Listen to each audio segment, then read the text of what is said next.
मी परत परत सांगते की आजचं आमचं जगणं आहे ते लोकपरंपरेतलंच जगणं आहे. आज तुम्ही हे मानताय ना, मुलीचा जन्म पापाचा आहे, ही लोकपरंपराच मानताय ना तुम्ही.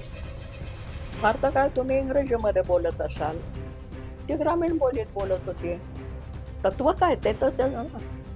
तेव्हा लोकपरंपरा संपत नाही अशी, आणि ती केवळ ग्रामीण नाही, मी परत परत सांगते, ते आमच्या जगण्यामध्ये आहे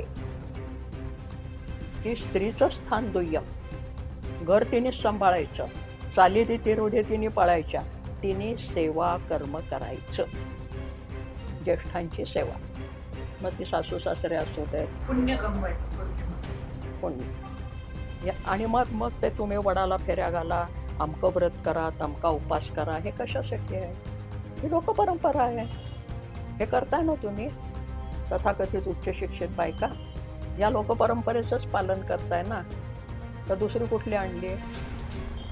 उलट ते दिवसेंदिवस जास्त होत आहे, दिवसेंदिवस ते जास्त होत चाललंय. कारण ज्याला आम्ही म्हणतो की आंधळी अनुकरणं,